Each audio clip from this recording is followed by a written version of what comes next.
Bonjour à tous et bienvenue dans ce nouvel épisode. Le 27 juin 2022, la firme Moody's a considéré que la Russie avait fait un défaut de paiement sur 2 de ses obligations valant chacune 100 millions de dollars. Et tous les médias occidentaux ont hurlé sur la Russie comme des putois. Mais la vérité est que la Russie a payé ces 2 obligations en mai 2022 via Euroclear, une société qui gère le paiement des obligations. Cependant, ces obligations devaient être payées en dollars alors que la Russie les a réglées en roubles, et donc à la charge du destinataire de les convertir en dollars. Sauf que les États-Unis n'ont pas accepté ce règlement, en sachant que les Yankees, dans un premier temps, avaient accepté le paiement en roubles, mais se sont désistés à la dernière minute. Cela ouvre la voie à la dislocation prochaine du système financier mondial, car les États-Unis définissent dans leur coin les termes de dette et de défaut de paiement selon leur humeur du moment. Pour la Russie, elle a envoyé ses paiements, mais ce sont l'intermédiaire et le destinataire qui ont refusé de les prendre. Ce défaut de paiement n'aura aucun impact sur la Russie, et cela montre sa solidité financière à toute épreuve. Car n'oublions pas que, comme de vulgaires racailles, les Occidentaux ont saisi 600 milliards de dollars d'avoirs russes à l'étranger. Le fonds souverain russe est gigantesque, et les sanctions occidentales ont enrichi la Russie comme jamais au cours de ces derniers mois. Mais pourquoi la réaction américaine est catastrophique à plus d'un titre? En premier lieu, cela change radicalement le concept de dette et de défaut de paiement. Et cette redéfinition possède 2 conséquences majeures sur le concept même des paiements et du crédit depuis des siècles.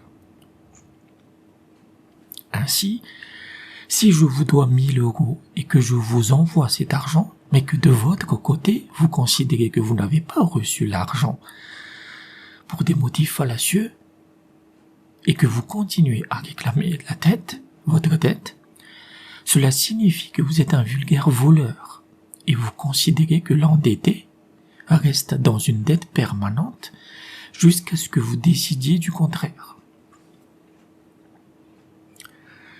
Cela rappelle les usuriers de bas étage qui sévissent dans des pays comme l'Inde où ils prennent des familles entières en otage pour prendre leurs terres et prostituer leurs filles.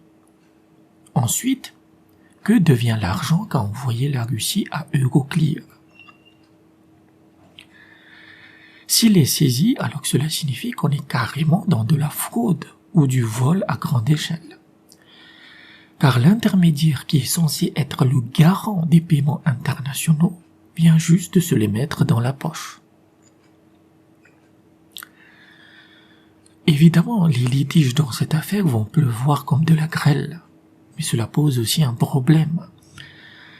Car la majorité des mécanismes d'arbitrage sont influencés par les États-Unis. Ils ne peuvent pas être parti pris et impartiaux en même temps. Cela va saper cette influence américaine sur les lois internationales. Toujours sur le plan international, la situation est très simple pour les autres pays. La Russie avait les moyens et a effectivement payé ses dettes, mais les États-Unis et les Occidentaux l'ont refusé pour des motifs purement idéologiques. Cela signifie que tous les pays qui ont des obligations envers les États-Unis réfléchissent sérieusement à ce qui leur arriverait si l'oncle Sam décidait de les prendre en grippe. Et cela s'est déjà produit récemment avec l'Afghanistan, dont les États-Unis ont saisi l'équivalent en or de 7 milliards de dollars qui avaient été entreposés à la Réserve fédérale pour des, entre guillemets, raisons de sécurité. Et après la débâcle monumentale des Américains à Kaboul, ces derniers ont considéré que désormais cet or leur appartenait et qu'il servira à compenser les victimes du 9/11.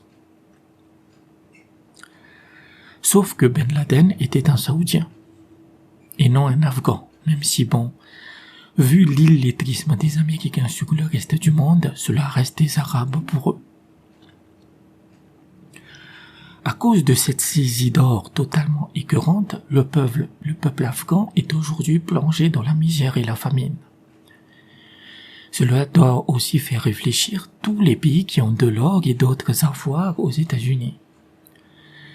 Après l'affaire afghane et celle de la Russie, ils doivent considérer de facto que ces avoirs ne leur appartiennent plus. Le résultat de ces mesures complètement débiles et sectaires est que les États-Unis, les pays européens, le Royaume-Uni, le Canada, l'Australie, la Nouvelle-Zélande ne sont plus considérés comme des endroits sûrs où mettre son argent et ses avoirs. Le monde unipolaire imposé par les États-Unis ressemble à celui qui est décrit dans le roman 1984 de George Orwell. Mais l'ironie est qu'Orwell a écrit 1984 pour dénoncer le communiste. Merci d'avoir écouté cet épisode et à bientôt.